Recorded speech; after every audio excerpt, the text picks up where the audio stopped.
Salam sejahtera, salam penuh sukacita, bisa berjumpa kembali dengan Bapak Ibu sekalian dimanapun Anda berada. Jemaat JCC, Jesus Christ Community di Indonesia, di Amerika, maupun di negara lain. Hari ini saya tidak memberikan pengajaran, tapi hari ini saya berkhotbah. Jadi Anda harus bisa membedakan mana khotbah, mana pengajaran. Khotbah yang akan saya bawakan hari ini disiarkan melalui link YouTube kita by Jesus Christ Community. Satu link YouTube yang khusus membuat berbagai macam khotbah-khotbah yang membangun, khotbah-khotbah yang memberikan kekuatan untuk kita semua. Dan tema yang akan saya bawakan hari ini, khotbahnya berjudul Kepastian dalam Kristus Yesus. Sebuah kepastian yang kita ingin dapatkan melalui Tuhan Yesus Kristus. Karena khotbah hari ini cukup panjang, jadi saya jadikan 2 kali pertemuan. Ya, 2 kali pertemuan. Nah, sebelum kita masuk ke dalam pembahasan terlebih dulu, kita akan mendengarkan sebuah lagu yang dibawakan sendiri oleh Bapak Pendeta Jonathan Prawira. Tuhan pasti turun tangan. Karena kita membutuhkan sebuah kepastian, maka kita juga membutuhkan Tuhan yang bekerja memberikan kepastian dengan kekuatan tangannya. Mari kita dengarkan pujian ini.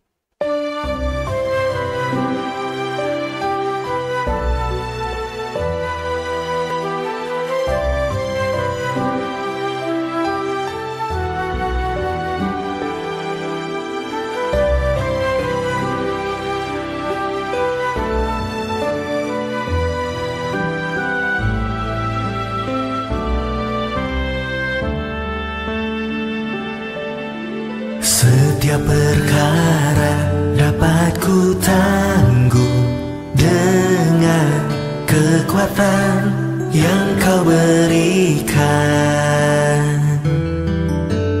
Bahkan di dalam kelemahanku tahu kuasamu semakin sempurna. Sebab Tuhan pasti turun tangan, membawa pertolongan di mana ku perlukan. Apabila kau yang campur tangan, di setiap pergumulan kau bawaku menuju kemenangan.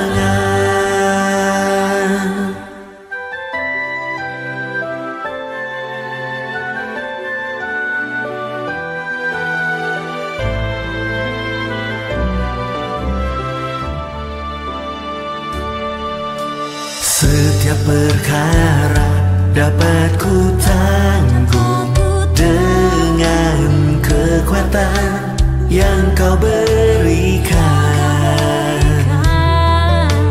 Bahkan di dalam kelemahanku tahu kuasamu semakin sempurna. Sebab Tuhan pasti turun tangan, membawa pertolongan di mana ku perlukan. Apabila kau yang campur tangan, di setiap pergumulan kau bawaku menuju kemenangan. Dalam setiap pergumulan hidup kita, ingat janjinya bahwa di dalam Kristus kita dapat menanggung segala perkara. Bagian kita hanya mengangkat tangan kita menyembah Dia, dan tangan kanannya akan memegang kita dan membawa kita menuju kemenangan yang Tuhan sudah sediakan bagi kita yang percaya. Sebab Tuhan pasti turun tangan, membawa pertolongan di mana ku perlukan. Apabila kau yang campur tangan, setiap pergumulan, Kau bawaku menuju kemenangan. Sebab Tuhan pasti turun tangan. Kau bawaku menuju kemenangan.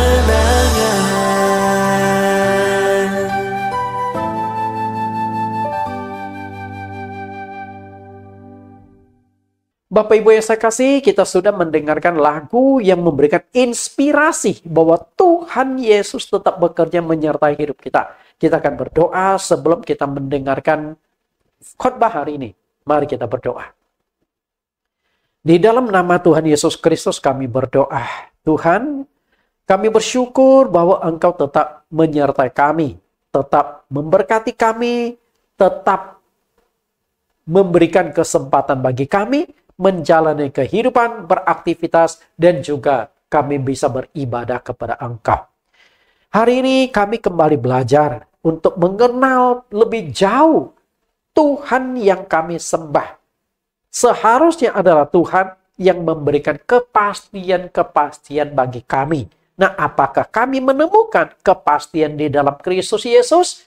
Khotbah ini adalah jawabannya. Supaya mereka yang ragu-ragu, mereka yang belum mengenal Engkau, yang belum menemukan Engkau sebagai juru selamat, melalui khotbah yang satu ini, akhirnya mereka menemukan kebenaran itu. Kami siap belajar, Tuhan memimpin kami. Di dalam nama-Mu kami telah berdoa. Amin. Bapak Ibu yang saya kasih, seperti yang saya katakan bahwa tema yang kita kupas hari ini adalah kepastian di dalam Kristus Yesus. Manusia itu membutuhkan kepastian. Manusia membutuhkan kepastian dalam segala hal. Kehidupan di dunia ini sangat fana.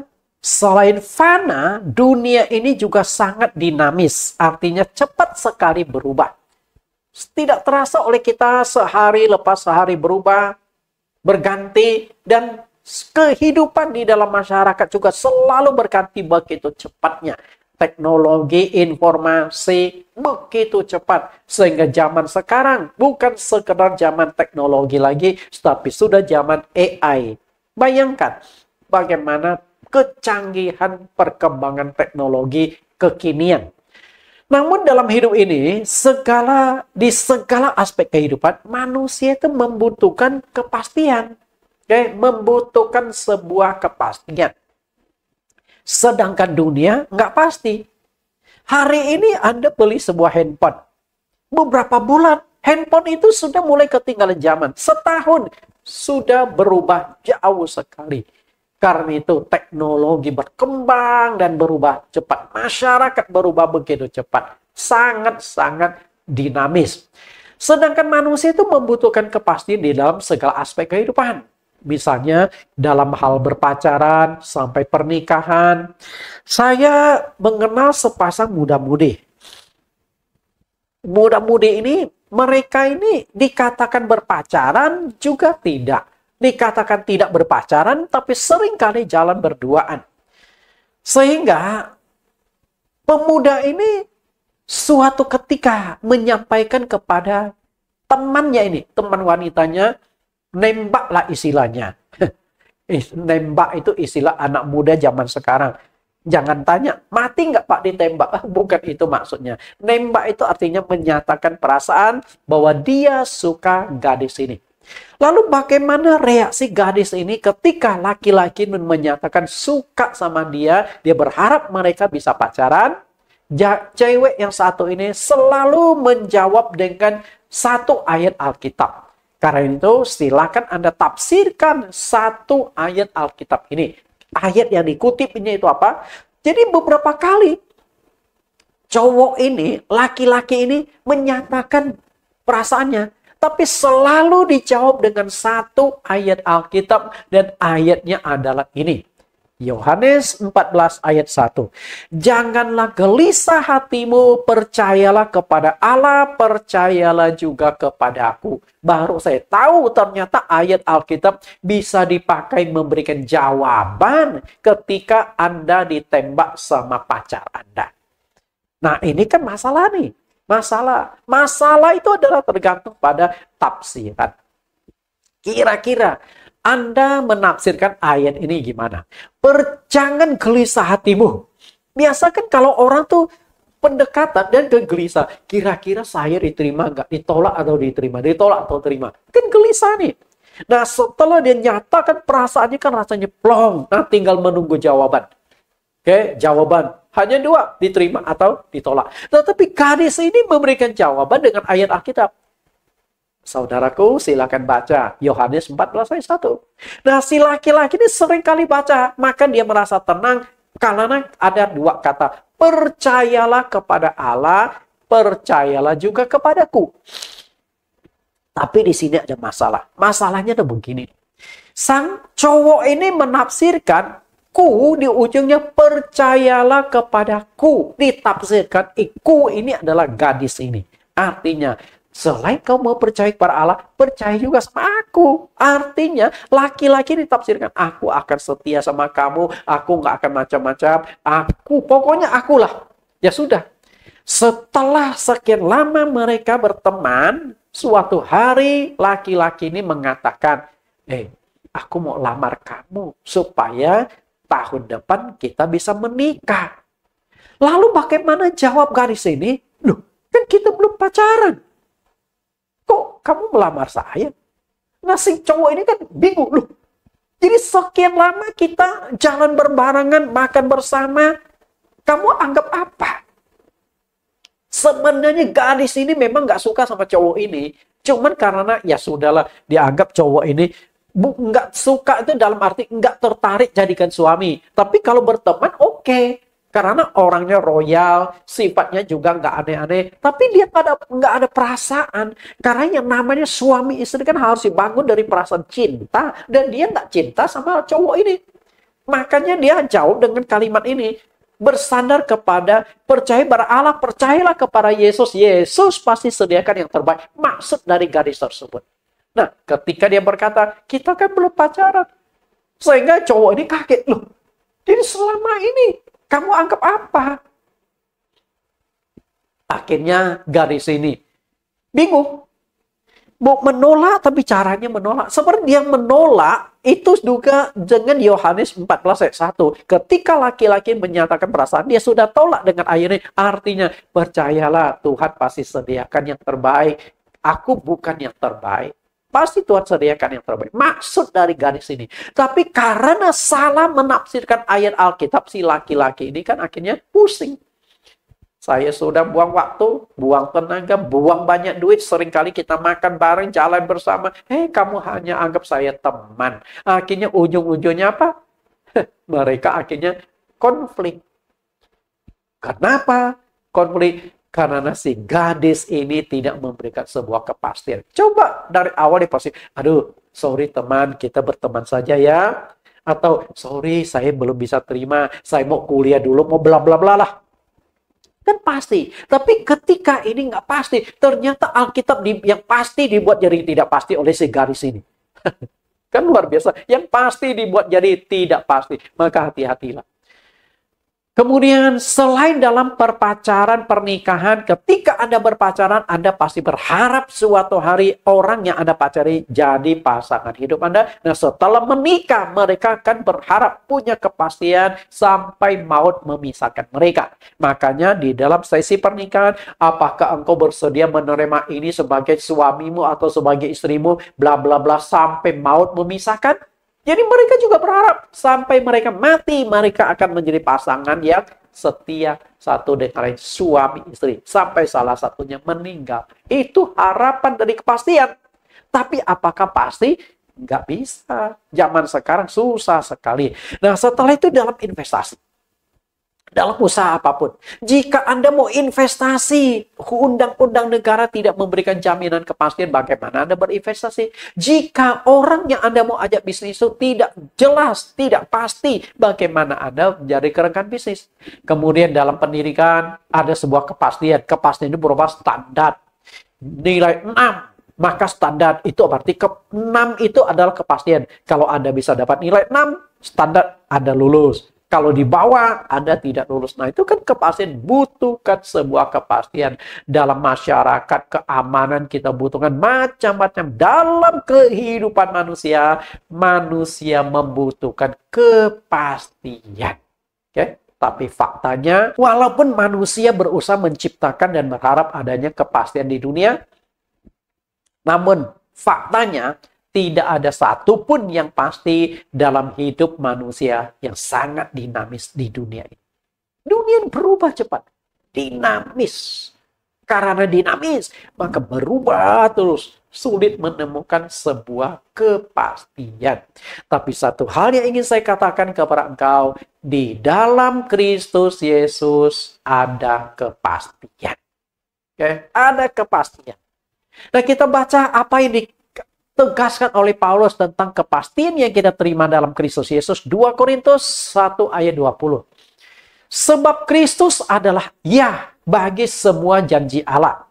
Itulah sebabnya oleh Dia kita mengatakan amin untuk memuliakan Allah. Perhatikan dua kata yang sangat penting yang menunjukkan Yesus Kristus adalah kepastian.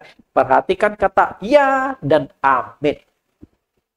Ya dan amin ini berarti bukan insya Allah, bukan moga-mogahan, bukan mudah-mudahan, tapi ya dan amin. Jelas dan tegas berarti di dalam Kristus Yesus kita menemukan kepastian-kepastian. Lalu kepastian seperti apa yang kita dapatkan dalam Kristus Yesus? Oke, kepastian seperti apa?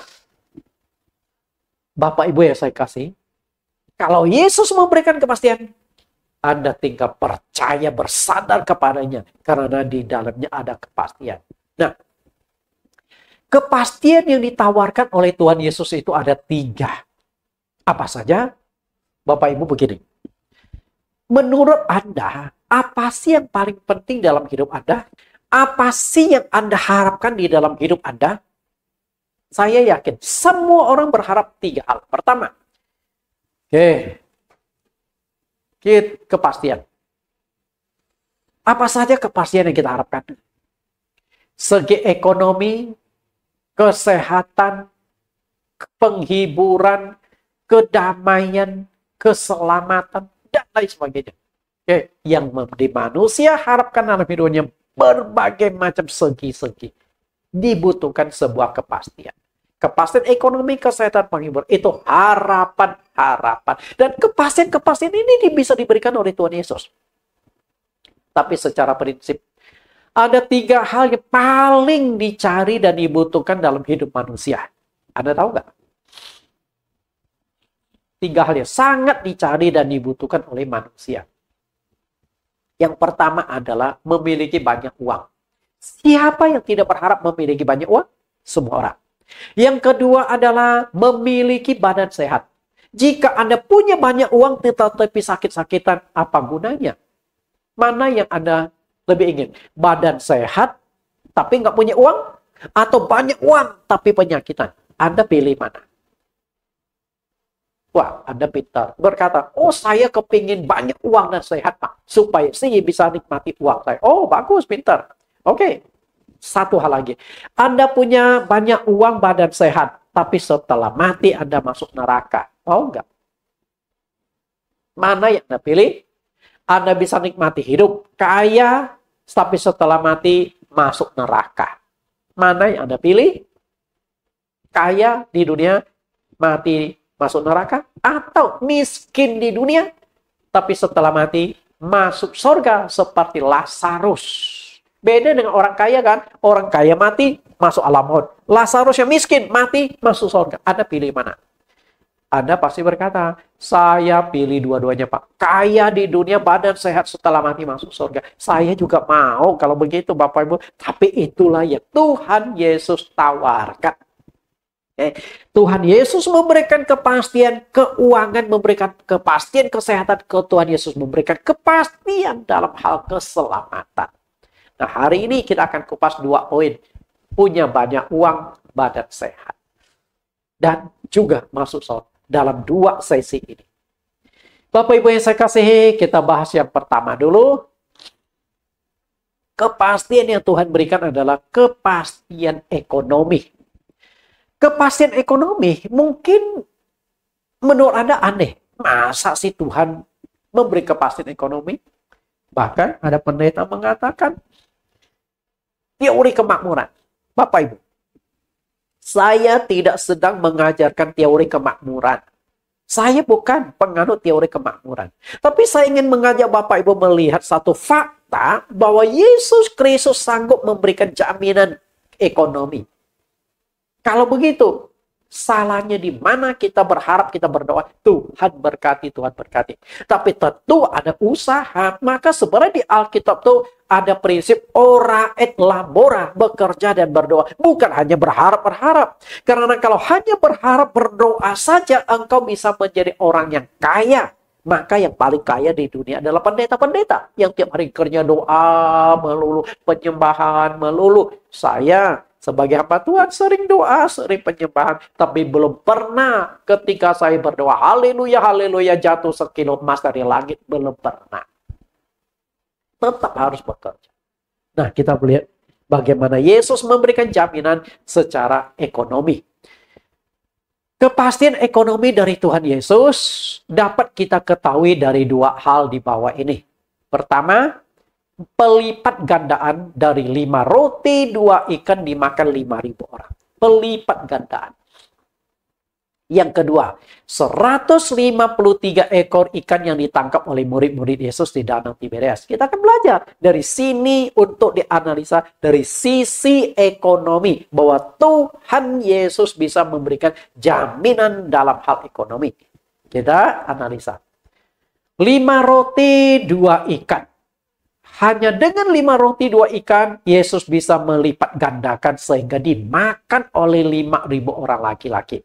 Itu adalah bukti nyata bahwa Yesus Kristus berkuasa dalam hal ekonomi manusia, bisa memberkati usaha dan melipat gandakan uang yang Anda miliki. Bapak Ibu yang saya kasih, kita mungkin seringkali mendengar cerita di YouTube atau apa, pelipat gandaan uang oleh dukun-dukun dan sebagainya. Nah, sama juga di sini terjadi pelipat gandaan.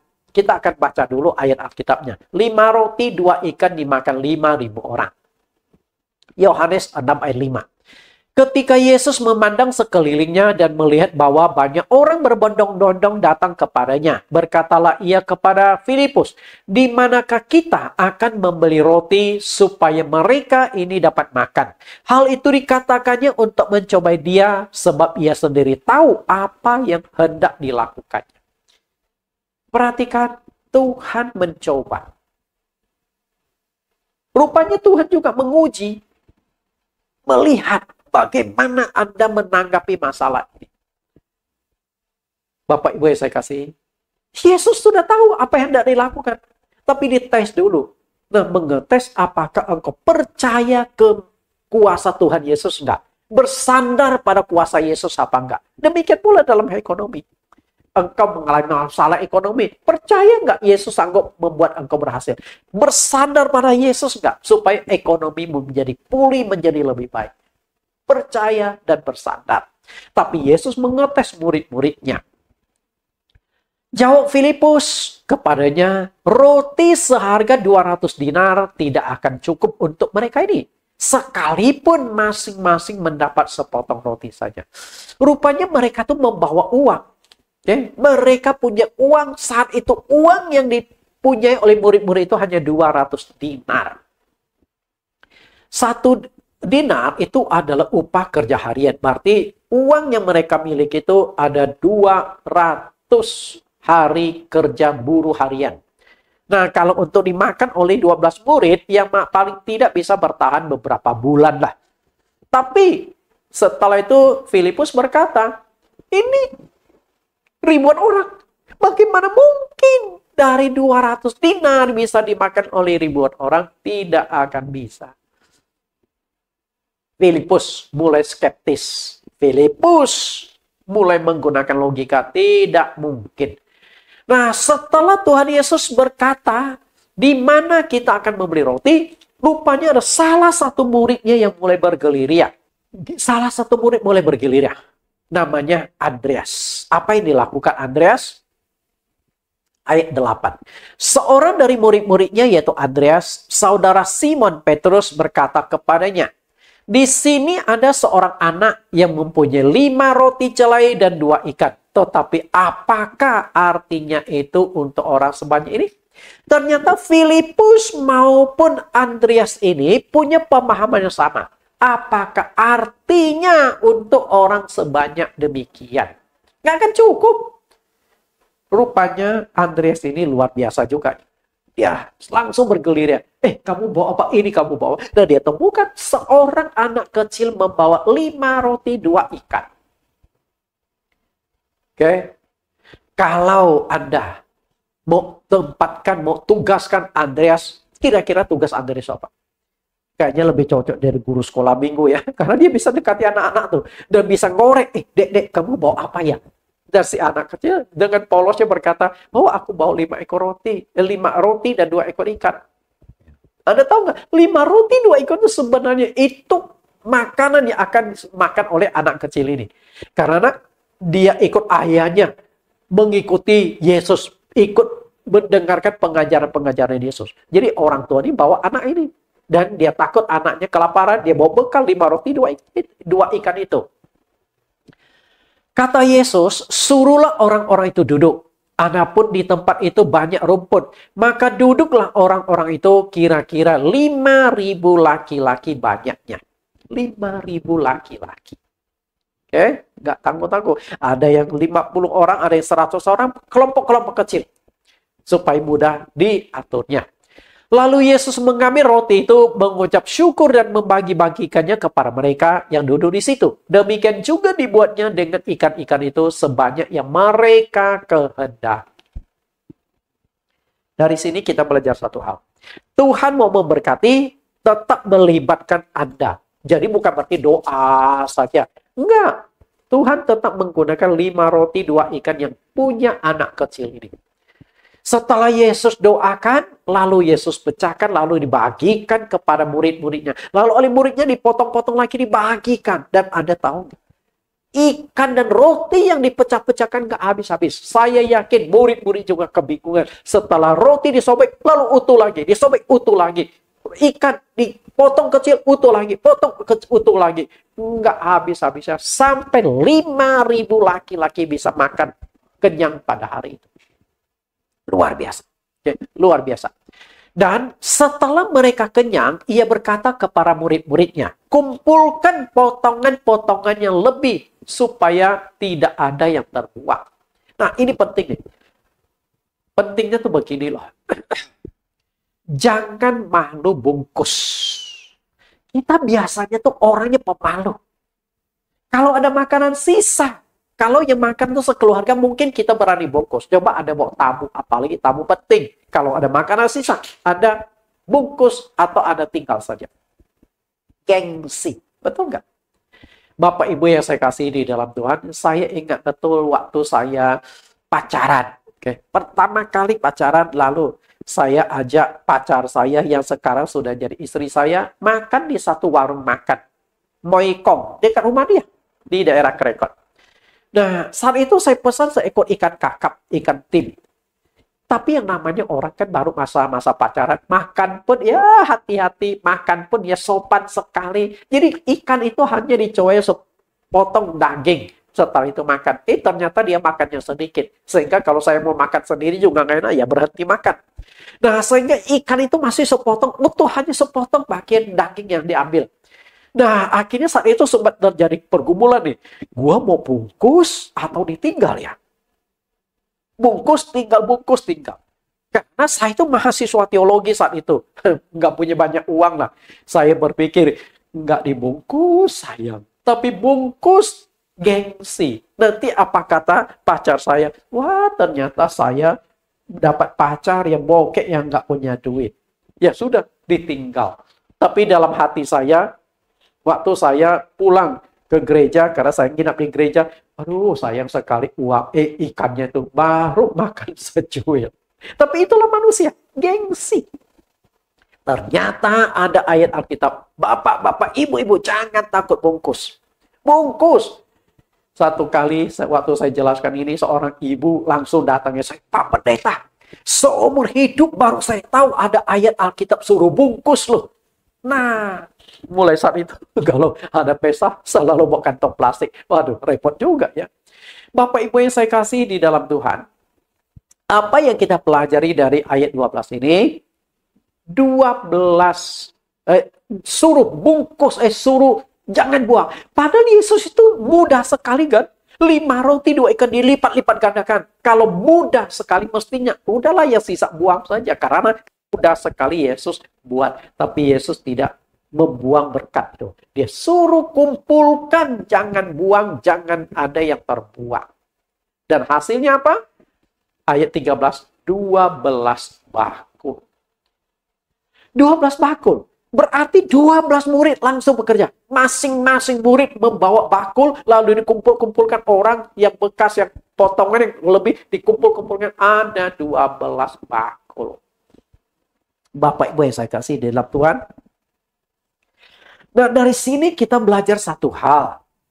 Manusia tetap harus bekerja untuk mendapatkan berkat Tuhan. Jadi tidak cukup hanya berdoa, haleluya, haleluya, Tuhan berkati, haleluya, tetapi tidak ada usaha. Di sini jelas ada usaha.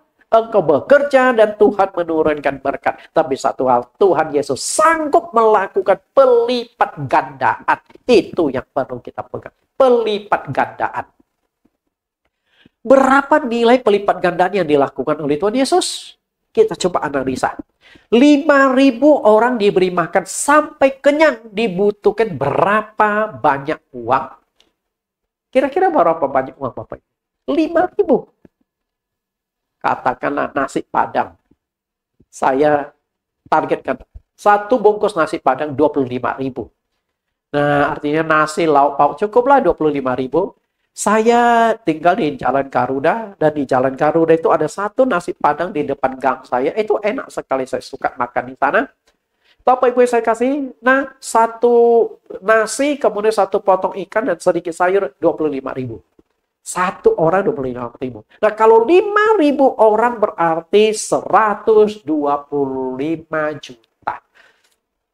Dari mana 125 juta uang untuk memberi makan 5.000 orang? Dan ingat, apakah yang ikut makan itu hanya 5.000 laki-laki? Tuhan Yesus sedang tidak membuat full gospel. Kalau full gospel kan kumpulan laki-laki semua kan. Saya yakin di sana ada wanita, di sana ada anak-anak. Dan ingat, yang punya 5 roti 2 ikan itu adalah anak kecil itu. Anak kecil itu. Lihat kembali. Yohanes 6 ayat 9. Di sini ada seorang anak yang mempunyai 5 roti celai dan 2 ikan. Tetapi apakah artinya itu untuk orang sebanyak ini? Nah, berarti ada anak-anak, pasti ada wanita juga. Karena kadang-kala anak-anak itu lebih dekat kepada ibunya. Kalau ikut ayahnya dia nggak begitu tertarik, tapi kalau ibunya ikut, dan dia ikut. Katakanlah, satu laki-laki membawa satu istri, membawa satu anak. Artinya sudah 15.000 orang. 15.000 orang berarti tinggal pelipat gandaan 125 juta kali 3. Berapa itu? Hampir 400 juta. 375 juta. Dari mana duit itu? Dari mana duit itu untuk memberi orang makan? Bapak Ibu yang saya kasih, dalam sekejap Tuhan Yesus bisa lakukan. Coba kita hitung pelipat gandaan yang dilakukan Tuhan Yesus berapa banyak. Dengan nilai penghitungan begini. Untuk mengetahui berapa kali lipat nilai yang Tuhan Yesus lakukan, kita hitung nilai atau harga dari 5 roti dan 2 ikan itu. Kira-kira berapa? Ingat loh, itu bukan ikan gede dan roti besar. Karena itu porsi makan untuk si anak itu. Saya nilai dengan harga Rp100.000. Anda mau nilai berapa? Itu terserah. Karena penilaian akan terjadi pada pelipat gandaan selanjutnya. Saya nilai 5 roti, 2 ikan itu harganya Rp100.000. Nah, dari Rp100.000 yang makan, dan kita sudah hitung nih. Yang makan itu 5.000 orang dan setiap orang 25.000, total 125 juta. 125 juta dibagi 100.000 rupiah, 1.250 kali lipat. Kebayang nggak?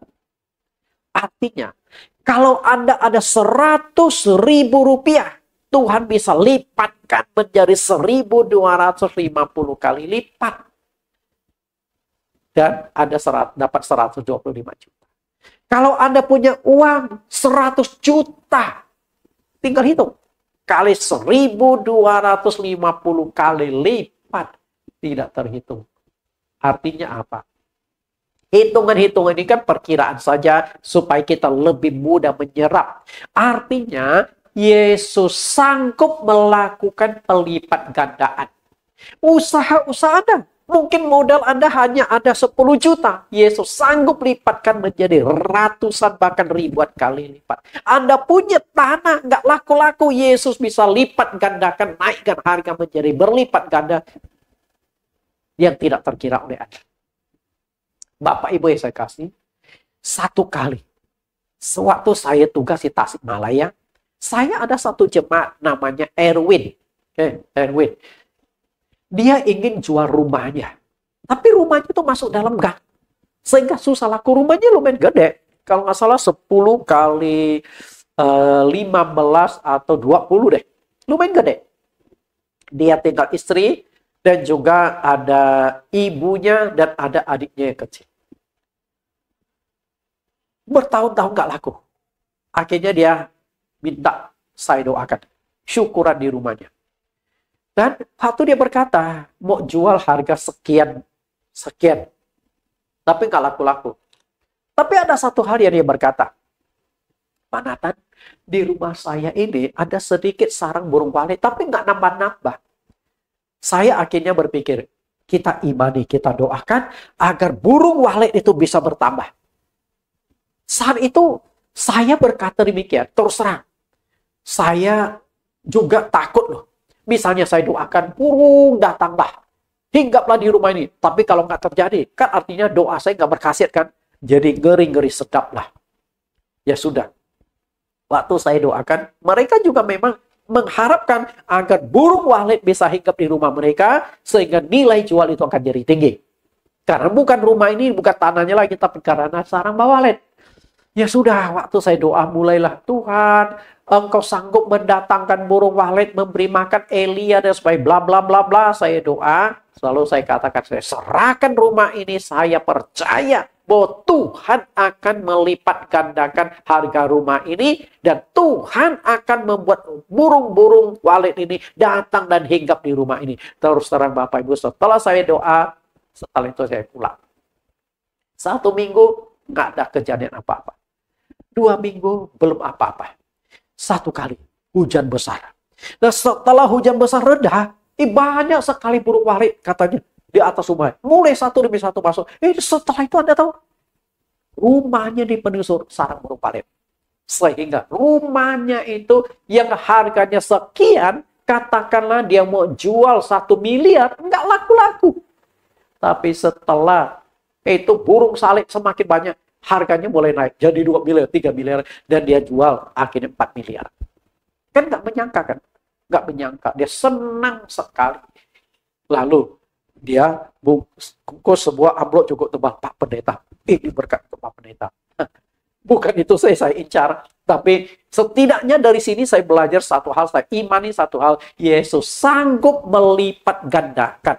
Bayangkan burung walet yang ada di udara saja Tuhan Yesus bisa datangkan, hinggap di rumah ini, harga rumah itu jadi naik.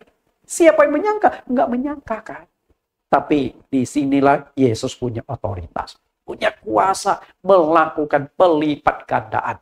Lalu yang kedua, kita akan belajar tentang kuasa Yesus atas ekonomi manusia. Bukti kedua bahwa Yesus dapat memberikan kepastian ekonomi adalah pada peristiwa murid-murid menjala ikan di Danau Tiberias. Ceritanya bagaimana?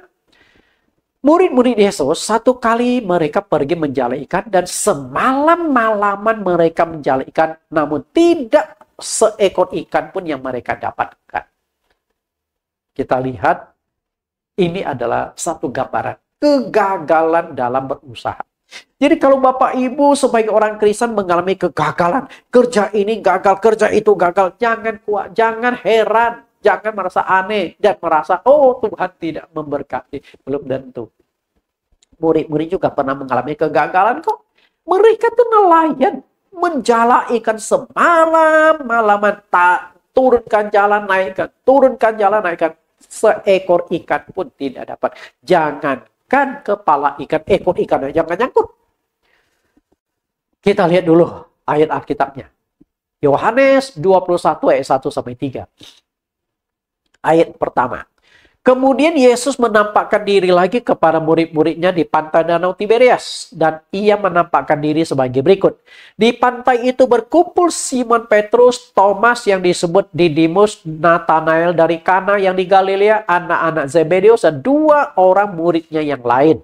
Kata Simon Petrus kepada mereka, aku pergi menangkap ikan. Kata mereka kepadanya, kami pergi juga dengan engkau.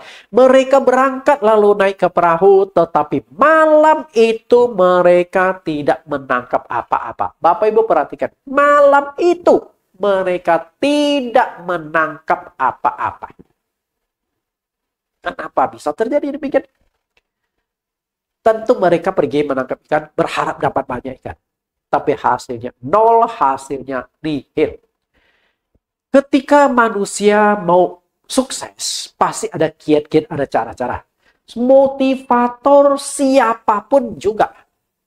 Motivator lokal maupun motivator dunia. Ketika mereka mengadakan seminar-seminar, kiat-kiat untuk berhasil, pasti ada tekniknya. Ada 3 modal kesuksesan yang selalu diungkapkan oleh para motivator. Apa saja? Yang pertama, memiliki uang. Oke, memiliki uang. Apapun dibutuhkan uang.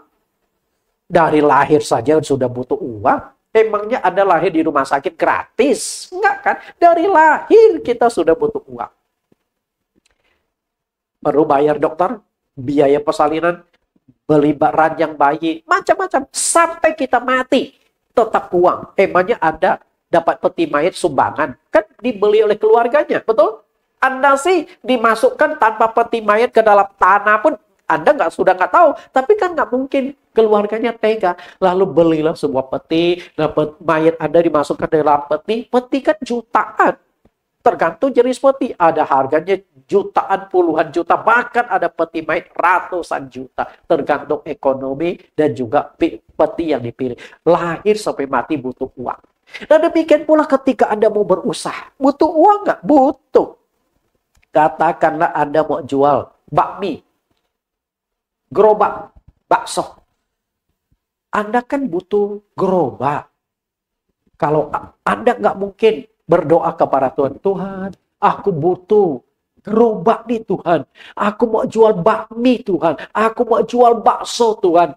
Berikan gerobak Tuhan. Saya berani jamin Anda doa sampai botak tidak akan jatuh satu gerobak dari langit. Karena itu ingat ya jemaat GCC, kalau Anda butuh gerobak, lalu minta Pak Pendeta doakan biar gerobak turun dari langit, saya nggak akan doakan. Oke? Nggak bisa. Kalau saya doakan nggak terjadi. Nanti dikatakan doa Pak Pendeta nggak berkasih ya. Betul nggak? Atau saya doakan gerobak jatuh dari langit, Anda ketimpa gerobak mati juga. Mendingan jangan deh. Bapak Ibu butuh gerobak, perlu alat masak, kemudian perlu perlengkapan bumbu bakminya atau baksonya. Itu kan modal. Modal. Lalu yang kedua, memiliki tenaga. Tenaga itu dibutuhkan. Ketika Anda mau jual bakso, apakah Anda kerjakan sendiri? Dorong gerobak juga butuh tenaga. Siapkan pun paling tidak istrimu bantu-bantulah. Karena kalau semuanya ada tangani susah. Yaitu baru gerobak. Bagaimana kalau kita buka warung makan? Yang masak Anda. Cuci piring Anda. Melayani tamu Anda. Kalau warungnya kecil oke. Tapi kalau warungnya katakanlah 5 kali 5 meter. Itu membutuhkan beberapa tenaga. Jadi tenaga itu sangat penting untuk menjalankan usaha Anda. Kemudian yang ketiga adalah keahlian. Keahlian itu dibutuhkan. Karena apa? Jika Anda membuka usaha makanan, kuliner, masakan Anda amburadul, siapa yang mau makan di sana? Mungkin pertama kali dia akan tercoba karena ada promosi pembukaan diskon 50% yang antri banyak. Katakanlah Anda mau jual makanan, kuliner, ada promosi diskon 50%. Mungkin yang akan makan itu antri.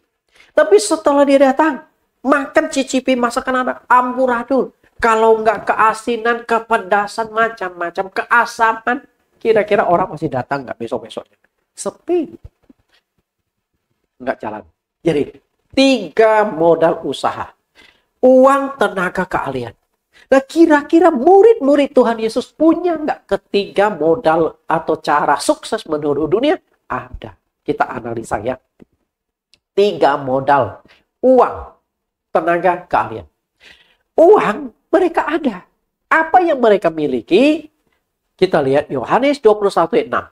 Maka kata Yesus kepada mereka, tebarkanlah jalamu di sebelah kanan perahu. Maka akan kamu peroleh. Mereka punya jala, mereka punya perahu. Itu modal. Jadi ibarat kalau mau jual bakso, mereka itu sudah punya gerobak dan alat masak. Saya hobi nyelam, saya juga belakangan hobi mancing.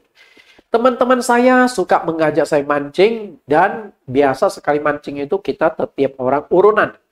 Sewa kapal itu sekitar 2-3 juta. Tergantung berapa orang yang ikut. Dan satu kali waktu saya mancing ke Pulau Kotok, pakai kapten namanya Pudin, yang punya perahu dia. Lumayan sih perahu dia. Lebarnya mungkin sekitar 3,5 meter, panjangnya ada 20 meter. Ya untuk sekitar 7-8 orang sih masih aman lah. Saya tanya, Pak Pudin, ini kapal punya sendiri? Oh iya Pak. Emangnya kapal ini berapa sih harganya? Dia berkata, oh sekitar 350 juta Pak waktu saya beli. 350 juta, ya sudah. Bapak Ibu yang saya kasihi, perlu modal. Dan murid-murid itu sudah ada. Tinggal jalan. Tapi apa yang mereka dapatkan? Tidak ada hasil. Lalu yang kedua, tenaga. Tenaga mereka miliki kan? Yang pergi menjala ikan malam itu berapa orang? Kita coba hitung.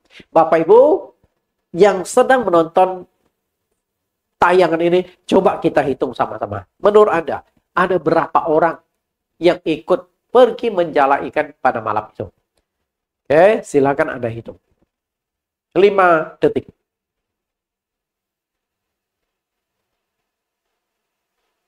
Sudah ketemu berapa orang? Ada yang jawab 5 orang, Pak.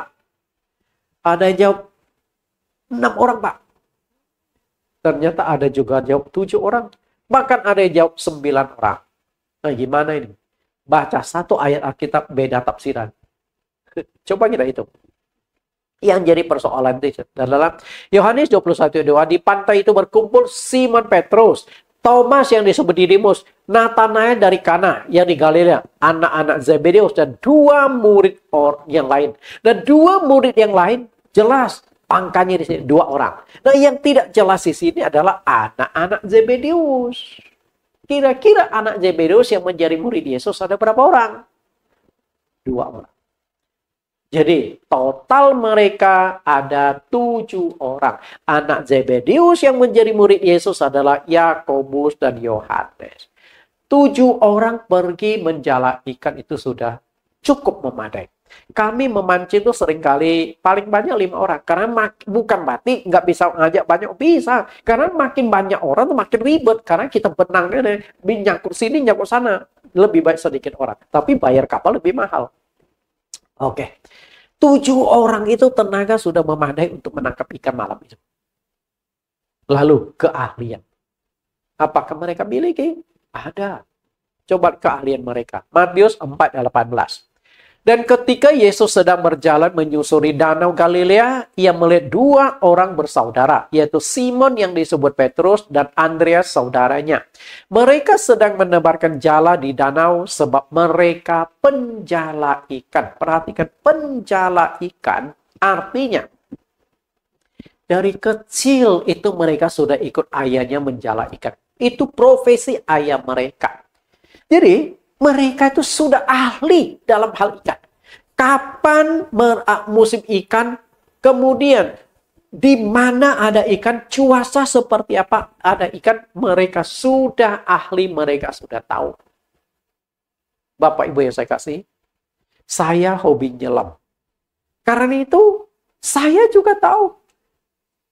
Cuaca seperti apa, air seperti apa, akan dapat banyak ikan. Bahkan sebelum kami menyelam, ketika tangan kami itu turunkan, merasakan suhu air, kita sudah bisa prediksi. Walaupun tidak 100%, ikan jenis apa yang kami dapat. Ikan, kalau airnya dingin, cenderung ikan ini. Ikan ini suka air dingin.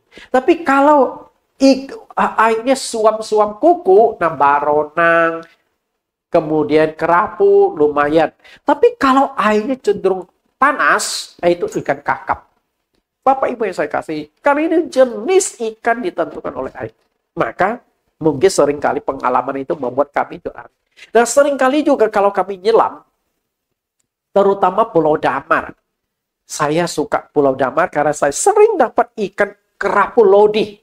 Jadi tiap kali kalau ke Pulau Damar, saya pasti dapat ikan kerapu lodi. Lumayan mahal, itu kerapu. Kelapu rodi itu yang ada bintik-bintiknya itu mahal itu. Karena banyak dagingnya. 1 kilo itu bisa 200 ribuan yang masih hidup. Nah teman-teman saya itu penasaran. Kok tiap kali kalau Pulau Damar itu selalu dapat ikan?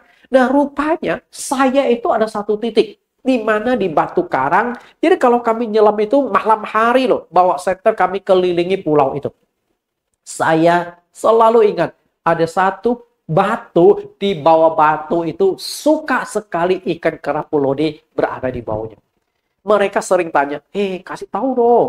Saya nggak mau kasih tahu, karena itu kan rahasia kan. Rahasia. Kalau kebenaran boleh kasih tahu lah. Tapi kalau ini rahasia cari ikan, jangan kasih tahu. Nah, satu kali. Rupanya, waktu saya mau turun, saya sedang mengarah ke batu itu. Ada karang di bawahnya. Teman saya namanya si Asun. Dia nih atlet nasional dan dia guru renangnya Ahok. Mantan gubernur Basuki Cahayapurnama, guru renangnya. Waktu saya turun, dia nunda dulu. Nah, setelah saya sedang berenang ke arah sana, nah lalu baru dia turun. Diam-diam dia ekorin saya. Nah, setelah saya nyelam, lalu dia tahu. Dan dia tahu bahwa di batu inilah seringkali ada ikan kerapu lodi. Nah, sejak saat itu jadi rahasia umum. Jadi rebutan tuh. Siapa lebih dulu sampai ke batu tersebut kalau menyelam ke Pulau Damar. Bapak Ibu yang saya kasih di dalam Tuhan, keahlian. Murid-murid Yesus dari kecil mereka tuh sudah jadi nelayan. Jadi boleh dikatakan mereka tuh sudah ahli. Tapi apa yang terjadi? Cara sukses menurut dunia. Ada uang, tenaga, keahlian. Semalam-malaman mereka menjala ikan. Tidak seekor ikan pun yang mereka dapatkan. Artinya itu apa? Cara dunia gagal. Teknik untuk menjadi orang berhasil di dunia gagal. Berarti motivator-motivator yang menjelaskan kalau engkau punya uang, punya tenaga, kalian engkau pasti sukses. Fakta di sini gagal. Karena tiga-tiganya dimiliki oleh murid Tuhan Yesus. Lalu bagaimana supaya mereka menjadi akhirnya berhasil? Dan Yesus memberikan jaminan. Kita lihat ayat 4. Ketika hari mulai siang, Yesus berdiri di pantai. Akan tetapi murid-murid itu tidak tahu bahwa itu adalah Yesus. Kata Yesus kepada mereka, "Hai anak-anak, adakah kamu mempunyai lauk pauk?" Jawab mereka, "Tidak ada." Maka kata Yesus kepada mereka, "Tebarkanlah jalamu di sebelah kanan perahu, maka akan kamu peroleh." Lalu mereka menebarkannya dan mereka tidak dapat menariknya lagi karena banyaknya ikan. Di mana rahasia mendapatkan berkat dari Tuhan Yesus? Semalam-malaman mereka menjala ikan, Yesus tidak menyertai mereka. Dan Yesus tidak memberkati mereka. Karena memang Yesus tuh, awalnya Yesus memilih mereka tuh nelayan profesinya. Yesus berkata, ikutlah aku, dan kamu akan kujadikan penjala manusia. Jadi dari penjala ikan menjadi penjala manusia, menjadi pengikut Yesus, dilatih menjadi murid-murid. 3 tahun setelah dilatih, setelah Tuhan Yesus ditangkap, disalibkan, mati, mereka mengalami goncangan secara ekonomi. Bagaimana menghidupi keluarga? Karena sewaktu ikut Yesus, masalah ekonomi masih terjamin. Karena ada persembahan-persembahan, Yesus sudah atur. Petrus, kamu dapat sekian, Yakobus dapat sekian untuk kehidupan keluarga kalian. Tapi kalian ikut saya full timer. Karena murid Tuhan Yesus ada yang sudah menikah. Petrus sudah menikah. Dari mana kita tahu? Petrus punya mertua. Ibu mertuanya pernah demam dan disembuhkan oleh Tuhan Yesus. Nah, butuh kan? Ketika Petrus meninggalkan istri, meninggalkan anak-anaknya, dari mana duit? Nah, dari hasil persembahan itu, murid-murid dapatkan penghasilan, lalu diberikan kepada keluarga mereka. Tapi sekarang, mereka kehilangan penghasilan, ekonomi kembali menjadi penjala ikan. Dan itu Tuhan nggak suka. Berarti didikan Tuhan sia-sia selama 3 tahun. Maka malam itu Tuhan Yesus tidak memberkati, tidak menyertai mereka. Artinya, Anda berusaha, Tuhan berkenan atau enggak? Tuhan hadir apa enggak? Kalau Tuhan hadir, aman. Kalau Tuhan tidak hadir, masalah. Kita temukan 3 modal sukses cara Allah. Yang pertama, kehadiran Tuhan. Di dalam ayat yang keempat, malam itu Tuhan hadir. Kemudian yang kedua, memiliki iman. Tuhan Yesus berkata, turunkan jalamu di sebelah kanan perahu. Kalau mereka tidak percaya, mereka tidak akan lakukan. Kalau mereka tidak percaya, mereka akan argumentasi. Tuhan, kami itu semalam-malaman loh sudah turunkan jala. Apalagi di tempat ini dangkal. Kan tempat Yesus suruh turunkan jala itu tempat yang dangkal. Sedangkan mereka sudah ke tempat dalam. Yang tempat dalam saja tidak ada ikan, apalagi tempat yang dangkal. Lalu yang ketiga adalah ketaatan. Mereka percaya turunkan jala. Dan begitu jala diturunkan, tiba-tiba jala mereka bergetar karena ditabrak oleh ikan-ikan besar. Setelah setelah ditarik ke perahu, mereka hitung 153 ekor ikan besar-besar. Kita lihat yang mereka dapatkan. Yohanes 21:11. Simon Petrus naik ke perahu lalu menghela jala itu ke darat, penuh ikan-ikan besar, 153 ekor. Banyaknya. Dan sungguh pun sebanyak itu, jala itu tidak koyak. Kita lihat, 153 ekor ikan. Nah, dari sini kita membangun sebuah konsep. 3 modal bisnis cara dunia, semalam-malaman menjala ikan tanpa seekor ikan pun yang mereka dapatkan. Kemudian ditambah apa? Kehadiran Tuhan. Modal penentu yaitu campur tangan Tuhan. Begitu digabungkan dapat 153 ekor ikan besar. Artinya apa? Yesus harus hadir di dalam kehidupan ekonomimu. Yesus harus hadir di dalam usahamu. Ketika engkau buka usaha kios apapun, usahakan, berdoalah, peresmian doakan supaya Tuhan hadir.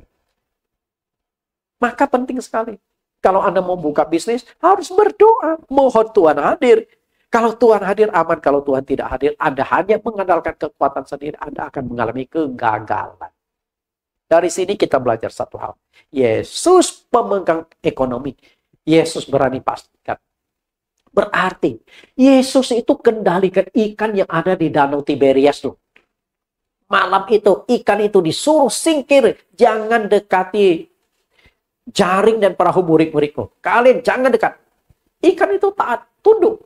Dan setelah itu pagi-pagi Yesus datang, dia kumpulkan ikan. Ayo kumpul sini di bawah perahu murid-muridku. Jadi begitu jaring diturunkan, langsung ikan menabrak 153 ekor ikan. Berarti Yesus bisa kendalikan ikan. Kenapa bisa kendalikan? Dia pencipta ikan. Artinya Yesus penguasa ekonomi. Dia bisa memberkatimu, dia bisa membuat usahamu lancar, dia bisa membuat bisnismu berkembang. Karena itu, percayalah, bukan Tuhan tidak sanggup menolong kita dan memberkati setiap usaha yang kita jalankan. Masalahnya adalah bagaimana engkau menghadirkan Tuhan dalam setiap usaha pekerjaan kita. Kalau Tuhan hadir, selesai. Oke?